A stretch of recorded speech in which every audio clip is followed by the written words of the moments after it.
everyone, welcome to the PopRewind.com podcast. I'm Linz. And I'm Lee. And we have a very special guest with us today, so let's get right into it. Welcome to the podcast. Today we have Ross Hull with us, whose experience includes a membership in the Midnight Society as Gary on Are You Afraid of the Dark, Chris on Student Bodies, and a career as a meteorologist in Canada. Now Ross is doing a documentary series on Are You Afraid of the Dark, so thank you so much for joining us today. It's great. I'm happy to be with you guys. Excellent. Why don't you start off by telling us a little bit about your new documentary sort of series? Yeah, basically it's called Guy from That Show, and the reason why we called it Guy from That Show is, when I walk around the streets of Toronto, Canada, where I live, sometimes people will come up to me and they'll go, "You're that guy from that show," and they can't quite place it. They think they've gone to high school with me or whatever. So my creative partner Adam Perry and I decided to call it that just because that's what people call me a lot of the time. And our first episode was a documentary based on Matthew Klickstein wrote a book called Slimed, and basically that was dealing with Nickelodeon in the 80s and 90s, the golden age, and I went to an event launching, a book launch of that event, and the documentary was sort of surrounding my coming back into contact with fans of the show and so on. The second episode is more just having fun with the concept of the campfire and Gary coming back around the campfire in 2014 and sort of Gary tells a story, but Ross is actually in the story, and it depicts some interesting encounters that he has being a campfire kid, former campfire kid in 2014. So there's some really funny moments. I think there's some moments that, fans will really appreciate, fans of Are You Afraid of the Dark will appreciate. So, and some surprises, especially at the end. So I'm looking forward to hearing people's reaction to it. Nice. Now, is anybody else going to be joining you around the campfire, or am I digging into the surprise? That's a good question.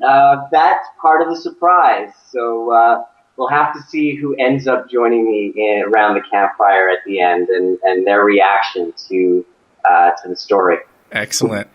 Now, you said you get called that guy from that show. Did you really go years without being recognized as that role, or is this all kind of started up recently with the whole Nickelodeon comeback?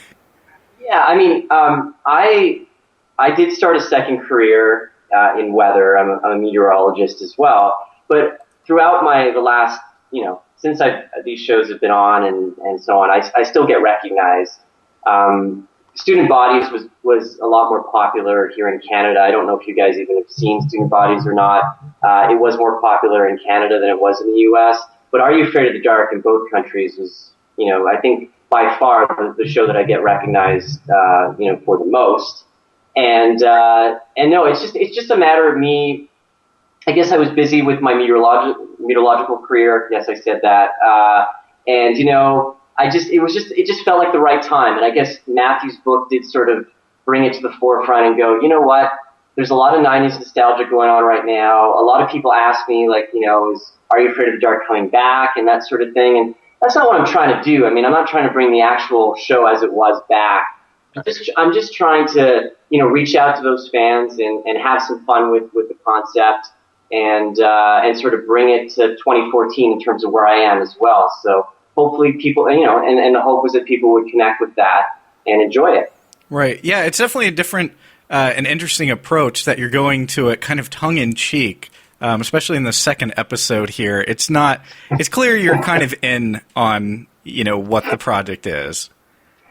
Yeah, I think that the way I thought about it, for this second episode anyway, maybe I'll change, I'm open to more in the future, but for me to try to, create this, scary, what is actually going to be a scary episode at this point, I think it was more, it's fun to have fun with the concept of trying to scare people and also, try to make fun of yourself a little bit.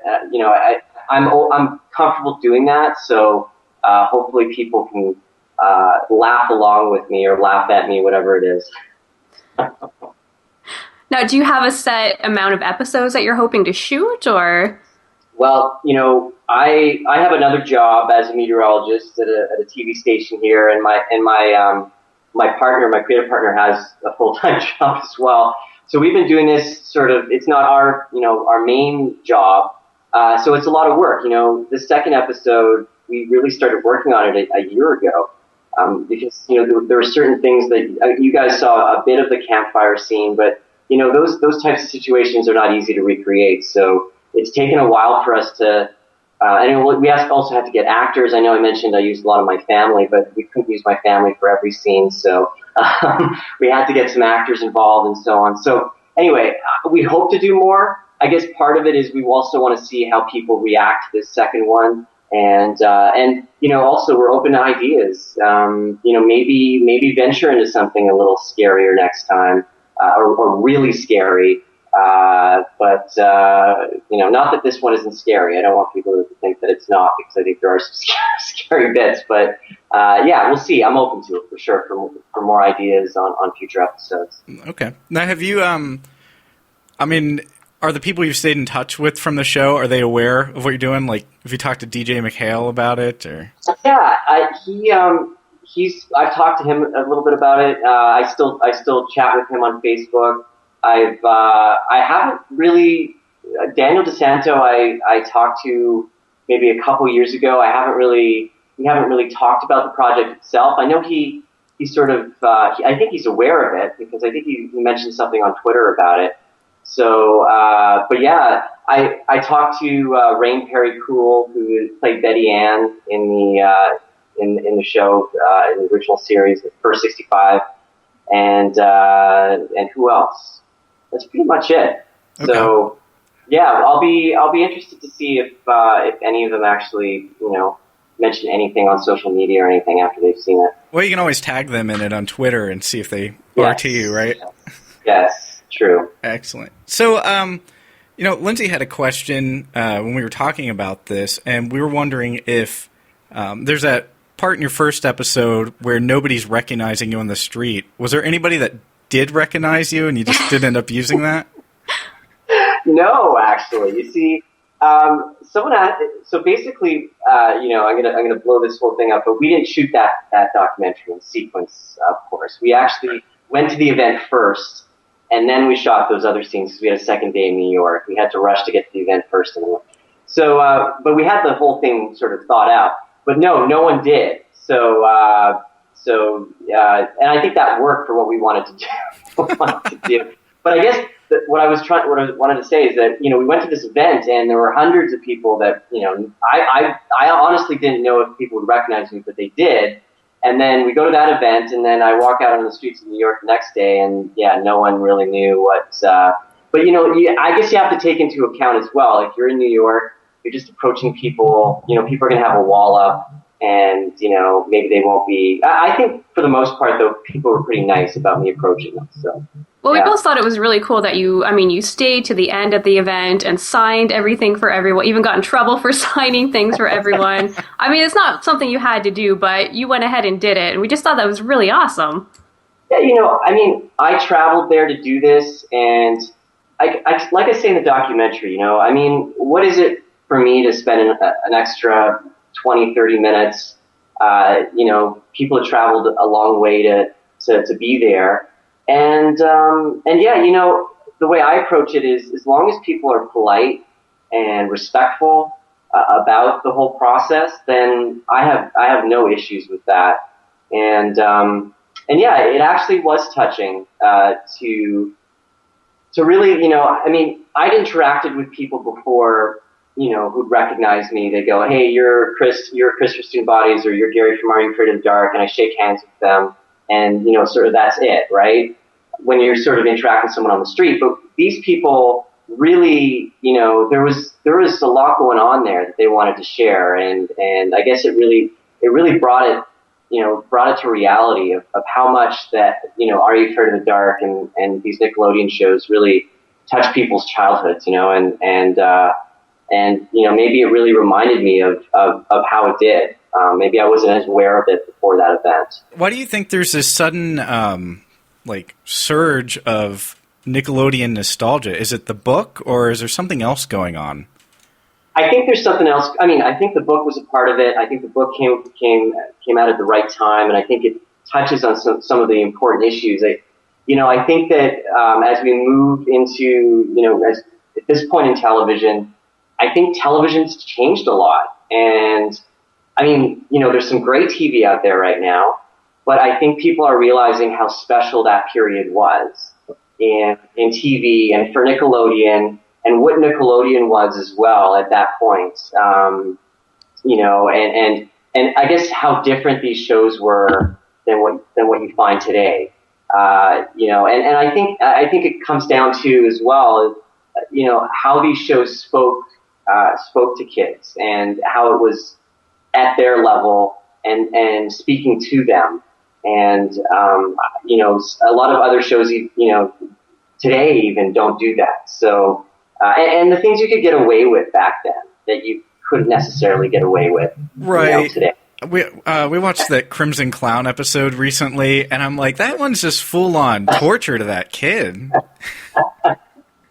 Yeah, I mean, I talked to the producers and directors, and I've talked to some other producers from, not necessarily from Are You Afraid of the Dark, but from,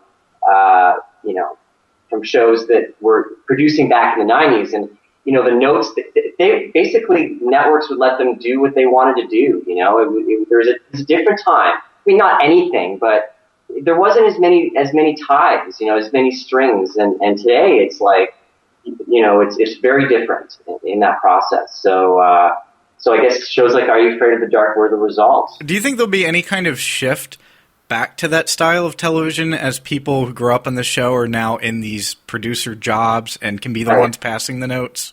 Right.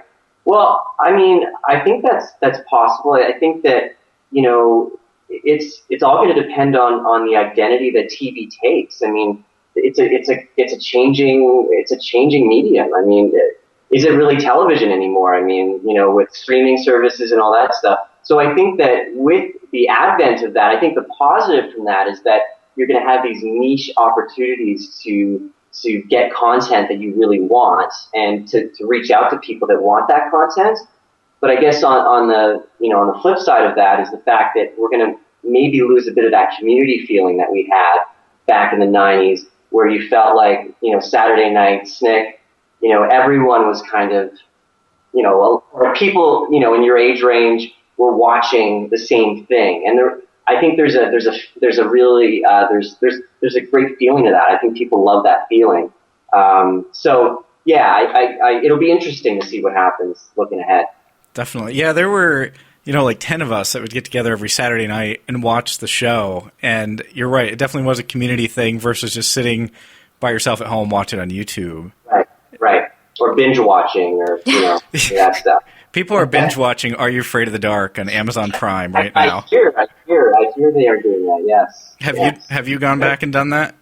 You know what? I had to do that because we actually we needed a small clip from the show to work with it that you haven't seen yet, but within the second episode.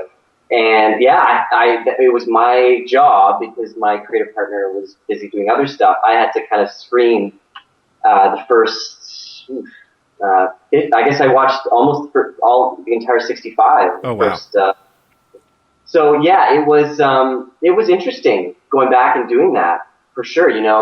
I had actually I was actually watching it like it was for the first time because I'd forgotten what happens or which cast member was leaving and new cast members and all that stuff. So it was good. It was an interesting experience for sure. So did it keep you up all night after you watched Tale of the Super Specs? No, what kept me up all night is stuff like, Ross, why didn't you say, I declare this meeting of the Midnight Society closed? Why didn't you say it with a different intonation at least once? I mean, I just said it the same way. So it's more like, Ross, because I'm a bit of a perfectionist, and whenever an actor looks at themselves, there's going to be all kinds of stuff going on. But, but then besides myself, looking at the show, I was I guess I was kind of seeing it in a new light in the sense that there was certainly some aspects to it that were ahead of its time, I guess. Right. And so that made me realize, you know what, like in the documentary, I kind of go, I don't really get why people like this show so much or whatever. After watching it again, I can, you can understand why kids really, really gravitated towards it. Oh, definitely. It was a big staple of, like I said, the Saturday night hangout sessions and everything. Right. Right. Now, at the time, did you really watch the episodes, or were you kind of like get the tape and watch your parts, be like, oh, that's good enough? No. I mean, the way it worked is we, like in Canada, we had it on like a pay TV service. So it was kind of a hard thing to get, like when it first aired in Canada. So not everyone had it, and my parents were certainly not going to pay for that, even though I was on one of the channels. So I had a friend who I'd go over and watch it with. Actually, Rain Parrott, she was also on the show, Betty Ann. And yeah, we'd watch it just with everyone else. That's how it was. And that was on YTV, right? Well, it was actually on Family Channel. Oh, okay. To start with. And then it got onto YTV after, like, it was after a year or two. Oh. YTV was sort of more our, more accessible. It wasn't it was cable. It was just sort of a basic cable package kind of deal. So yeah, we'd watch the whole thing. And it was cool because when we would shoot the campfire scenes, we would shoot them in a block. Not necessarily at the start of the season. It was sort of in the middle toward the end, and sometimes they would split it up. But we'd actually get to meet some of the actors as well that were part of the episodes and so on, see some of the sets and that kind of thing. So to actually see the entire episode was cool. But we would have the scripts beforehand, though, before we'd shoot the campfire scenes. So we kind of knew what was going on, but it was always cool to see the episodes put together for sure. So they gave you the part of the script that you weren't in, like the story part? Yeah, that was part of the headache that DJ McHale, had to go through, is that he had to, in order for us to shoot these campfire scenes, he had to know what the story was going to be. So we did have the scripts for the entire episode. I mean, sometimes they wouldn't have shot those scripts, so I guess there were changes that happened after we shot the campfire scenes, but not major enough that it would affect, how the story was. Sardo was in the story; he was still going to be in the story. It was just, subtleties and stuff like that. So. Exactly. Yeah. Now you were in a few episodes that kind of in that second version of the show where it didn't take place at the campfire. Was that a different experience? Right. So Gary was actually in Super Specs as well. He was in the beginning part, and then Gary came back for Tale of the Silver Sight, the reboot or the second Midnight Society, or the second 65, and that was really cool. It was cool to work with the new Midnight Society. I got to work with Alicia Cuthbert and work with Daniel DeSanto again, Tucker, and also Gary became this sort of detective in that episode, which was kind of cool. Sort of trying to repiece together what happened to his grandfather. So, that was a really good experience, and I was really happy that they asked me to come back. I wasn't expecting it, but I was honored that they asked me to come back, and that they wanted Gary to come back. It was cool to see you on that. Now, did you, I guess, keep watching the show after the first 65? You know what? I kind of, to be entirely honest, I guess I was sort of, looking, I was sort of moving on to different things, and I heard that the show was coming back, and I never was under the impression that I would be coming back as part of the Midnight Society, because, even when we were shooting the first 65, there were concerns about our age. I mean, I was 18 when we were shooting the show. So I was already, past the age where I should have been. I mean, we were still playing much younger. So I was like, 65, that was it. I mean, that was my experience with Are You Afraid of the Dark. I didn't have any other expectations. And that's not the reason why I didn't watch. I just was sort of busy doing some other stuff. So, but then, when I was asked to come back, I found it really cool to meet these this new Midnight Society and see how they were doing things. And, they changed things up a little bit. They had a couch, around the campfire, which was cool. And yeah, so it was a cool way for me to be introduced to the second 65. Well, I mean, it's a little different too when you're, wow, I mean, that was your job versus us being fans. Yes, true. Yeah, I mean, I'm a fan of the show. I mean, I know that in the documentary I grapple with that a little bit, but I guess what's happening is I guess I'm kind of gaining a new appreciation for it, and because I guess it's just by the nature of just how this many years later people still are talking about it, and I think that's pretty remarkable. Definitely, because there are a number of shows that came and went, but this is one I think that stuck with everybody. Yeah, I mean, again, I'm surprised, but like I said, when watching the show again, and I guess it has to do with some other shows can make you laugh, some other shows make you cry, but I guess there's something about fear when you're a kid, and the experience of that fear and how you deal with it and all those things that has really left an impression on people, Definitely. And I think you're taking a very good approach to do your own little throwback way to the entire experience. Well, I think that it was sort of like, I talked this over with my friend Adam, and we were like, you know what? There's something telling us to do something here, because these people are coming up to you, they're asking you questions, so let's give something a try, and the documentary happened, and that was a great experience, and we felt that was a good way to kind of introduce this whole thing. And now we're kind of having more fun with it, and I think that yeah. I mean, I like I said, I didn't want to try to recreate an Are You Afraid of the Dark episode exactly as it was back then, or I'm just trying to play with the concept of Gary coming back, telling a story, and sort of infusing a bit of my experience. It's not an exact experience of meeting Are You Afraid of the Dark fans or people that watch the show, but it's kind of I don't know. It's hard to describe, but I hope people like it. Are you getting good feedback on it already?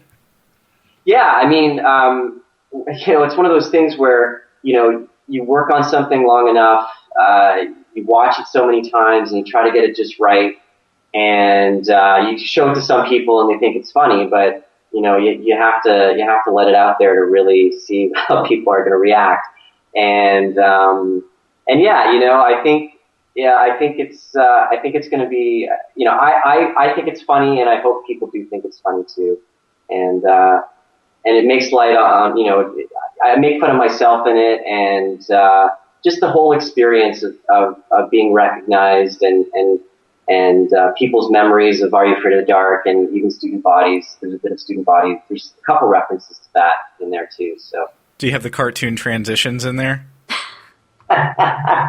No cartoon transitions, but that's a good idea for next episode. Let's just say that Chris Shepard does make a return, but nice. not in the way you'd expect him to. So. We'll see. There's kind of, we're doing kind of Chris Shepard actually makes his way back to the campfire in some way, but we'll see how that happens. Oh, that'll be interesting. And that's part of episode 2? Yes, it is. Yes. Excellent. Yes. Yeah, we also enjoyed the ice bucket challenge video. That was awesome. Yeah. Well, thanks. That's the thing, it was just one of those things where Adam and I decided, that was my sister, actually, who threw the bucket on my head, by the way. Okay, we were wondering about that. Yeah, and I mentioned my sister's also my sister did some acting back in the day, so it's an opportunity for her to come back and do acting again. But yeah, it was a fun experience. And that was, one of the situations where that was easy to do. Like we did it on her lunch hour, basically outside my condo here. We just kind of went and did it and edited it and then released it. Whereas the second episode of Guy from That Show has been a year-long process of editing and special effects and all these things. So it's fun when you can do something like that, just kind of have a creative idea, do it, release it, and that's it, And it's out there. And I think maybe for the third episode, it might be more something similar to that. It's a little easier just to kind of release quicker. We'll see. But thanks. That was, and it all for a good cause, of course. Did everybody you tagged end up doing one? Actually, I don't think Daniel did. We were looking for that earlier. We did not see it. I don't know. I don't think he did. I think he was way in Europe or something. I think he was traveling around Italy, so maybe he just. I don't know. I'm not sure. I guess. But one of the people was a reporter who worked at the same TV station I work at, and she did it. And so most people did. I don't know if Daniel did. We'll have to get on him for that. So, all right, with everything going on, are you getting kind of like the acting bug again, or are you sticking with meteorology? Well, I still enjoy meteorology, and it's that's been a good career for me. I love it. It's not that I don't like acting. It's just I guess it was the whole lifestyle. It was the whole process of auditioning and the rejection. It's just. I don't know. I guess I went into one of the reasons I chose broadcast. I went to university and I got a job at the Weather Network, which is our weather channel here, and that kind of snowballed into a career. And I guess I was looking for more stability, but now the media landscape isn't so stable. And, to begin, so that that's been about 10. That was about 10 years ago, and it's less stable now. But I'd be open to doing more acting. It's just I guess what I like about this is that I'm controlling the content, I'm creating the content, and I guess that's what I really missed. I really missed the creative part of it. Working on a script, working on how something's going to look, actually being in the scene, those types of things. So we'll see. If opportunities come up, I'd be open to it. But I don't know if I just want to strictly rely on acting as paying the bills right now. Right. We'll see though. Yeah. I mean, that's why YouTube's such a great venue as well, because you have complete creative control. Right. It's amazing that way. And I was just reading something that that part of people creating content and that being something that people watch more than TV is every year it's increasing, right? So that's the beautiful thing about this is you can create something and you can aim it for exactly who you want to see it. And that's essentially what we wanted to do with this. So, again, I'm open to anything, future opportunities that, aren't necessarily YouTube oriented, but, right now it's really, it's working with what we want to do. So what can we expect in the future on the show? You mean sort of episode 3, 4, 5? Yeah. How far are you going to take this? Are you going to be like playing the Are You Afraid of the Dark computer game at some point on the show? Like, that'll be very meta. Yeah, that's also really popular too, isn't it? There's like this whole underground. Well, I guess it was.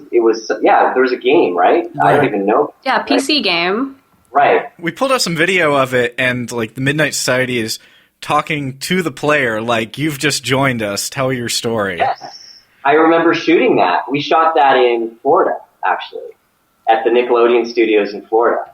Okay, so it wasn't the same campfire set. No.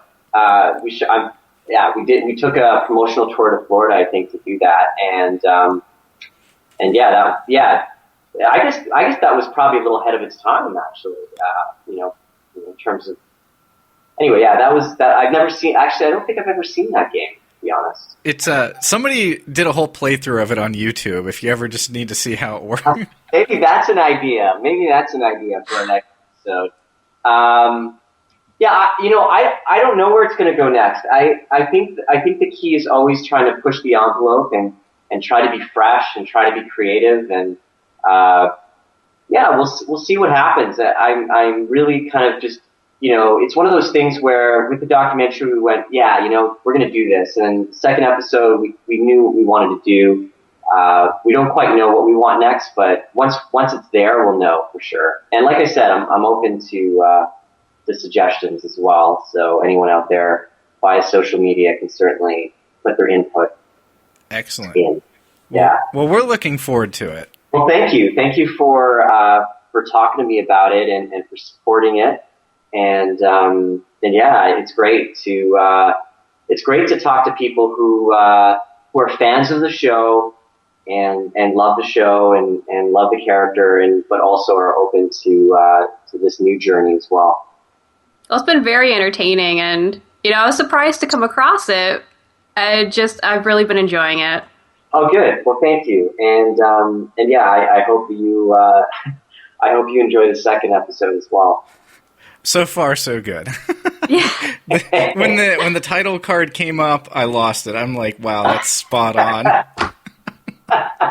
Well, that's what we tried to do. Is we knew that that's why in the documentary we didn't want to just make it a straight documentary. We wanted to kind of infuse some Gary in there to give people that, that feeling that maybe down the road, there would be something more. And we didn't have him around the campfire for that first documentary, but, for the second episode, he certainly does get back around the campfire and tells a story. So, I think it's a pretty interesting one. How does it feel telling a story about, not really about yourself, but about the character you play? Yeah, well, it's kind of, I think that's what it is. It is a bit about myself, essentially. I mean, it's just taking it to a bit of a different level. I think it's telling the story of a child actor, I guess. Although I wasn't really a child. I was 18, essentially. Right. So, it's and I guess you have to have, like I said, I think that for this to work, you have to be willing to have some fun with yourself, and so and not take yourself too seriously. All right, Ross. Well, hey, thank you for joining us on the PopRewind.com podcast today. Thank you so much. Oh, it was great to be a part of it. Excellent. How can people stay in touch and see the latest episodes? All right. Well, we have our YouTube page, which is Guy from That Show, and our Facebook page as well, Guy from That Show, and at Guy from That Show on Twitter. And if you have trouble finding anything, you can just look me up, Ross Hull, Hull, and just find our Facebook page off my main Facebook page. So there's lots of ways to get connected, and I hope people check out the second episode for sure. I'm looking forward to hearing people's reactions. Definitely. Everybody should check this out. We watched a clip, and it's hilarious, and he's definitely right when there are unexpected moments in it. You'll enjoy Definitely. it. Excellent. Well, thank you again so much. All right, thanks. Have a great day. Take care. You too. Bye. And thanks for joining us for the PopRewind.com podcast. I've been Linz. And I've been Lee. And you can follow us online. We're at PopRewind.com. We're on Twitter and Facebook at PopRewindOnline. And be sure you check out Ross Hull and all his projects. You can find him on Twitter and Facebook at Guy From That Show. Thanks again for joining us. Take care. PopRewind.com